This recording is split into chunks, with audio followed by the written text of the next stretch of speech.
The human mind works in a very strange way. Some people appear in your life for less than a minute, yet they remain in your thoughts for days. Not because they are so extraordinary, but because we choose to hold on to that moment far longer than necessary. Every time you become angry because of someone else's words, you hand them a piece of power over your emotions. And what's surprising is most of us do this almost every single day. A cruel comment on social media, a careless remark from a coworker, or a stranger who honks and cuts in front of you. The entire incident lasts only a few seconds, but your mind doesn't want it to end there. It replays that moment again and again. Each time you replay it, it feels as though it just happened. The other person may have forgotten about it long ago. Only you are still living inside the same moment. This is one of the mind's most subtle traps. It convinces you that you're reacting to the present, when in reality, you're reacting to a memory that keeps replaying itself over and over again. And here's what many people don't realize. Your brain doesn't care whether you're happy. Its primary job is to help you avoid getting hurt again. That's why. An insult stays with you longer than a compliment. A moment of anger can linger in your mind for far longer than it deserves. Not because it was so significant, but because your brain decided it was important enough to remember.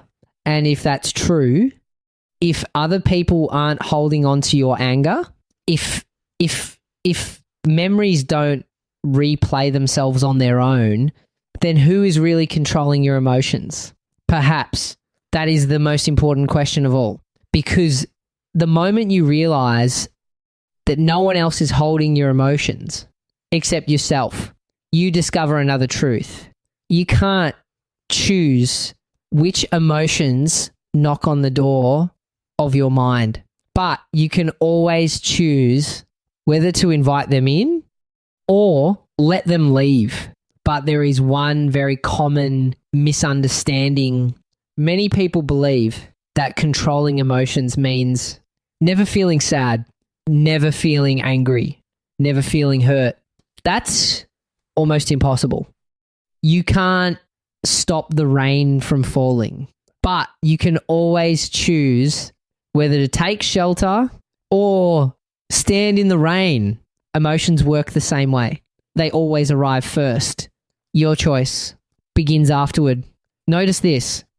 When someone says something that upsets you, the time between hearing it and reacting isn't actually zero. It's simply very short. So short that most of us never notice it. But that tiny space is where your freedom still exists. It may be small, but it's enough to change what happens next. You can choose, will I keep feeding this anger or let it end here?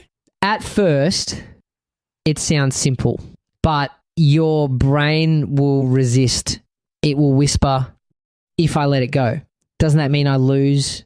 But that's exactly the trap, because there is a world of difference between winning an argument and winning over your own emotions. You may silence another person, but that doesn't mean your mind will become peaceful. Some people win every argument, yet with every victory, they lose a little more of their inner peace. They bring frustration from work back home. They carry yesterday's problems into today. They let one person's words damage relationships with people who did nothing wrong. They believe they've won, but in reality, they've only held on to their pain. Think back. Can you remember the thing that kept you awake exactly 1 year ago? Probably not. Yet at that time, you believed it was the biggest problem in your life.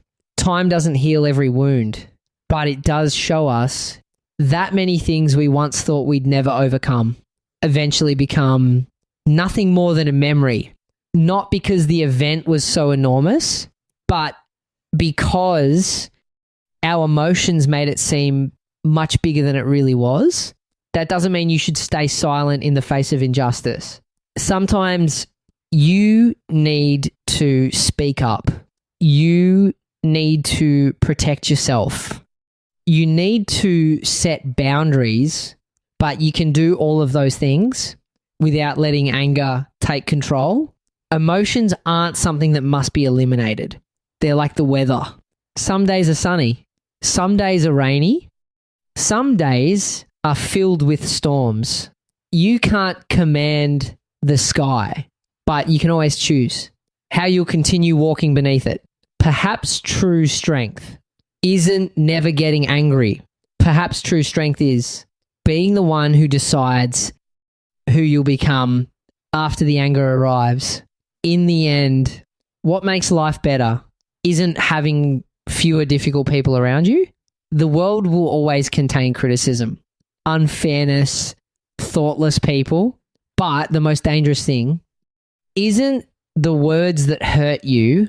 It's when those words ended long ago, yet continue living inside your mind.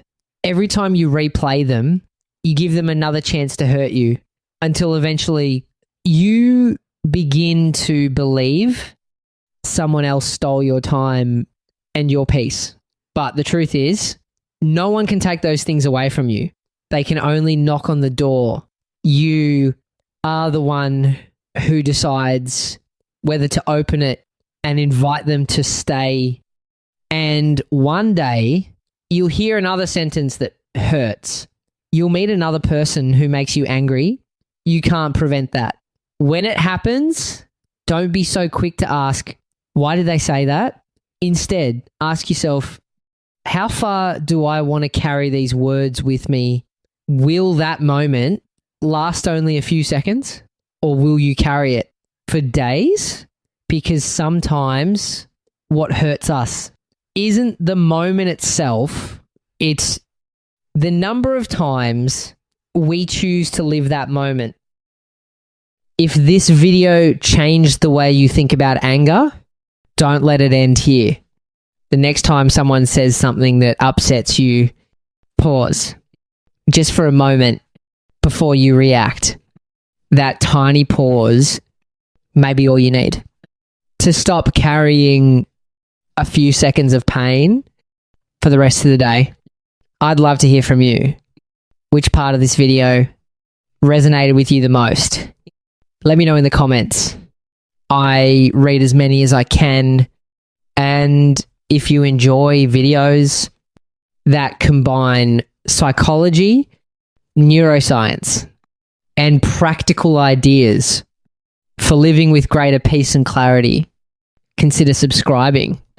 New videos are released every week to help you understand your mind, manage your emotions, and build a calmer, more intentional life, one small step at a time.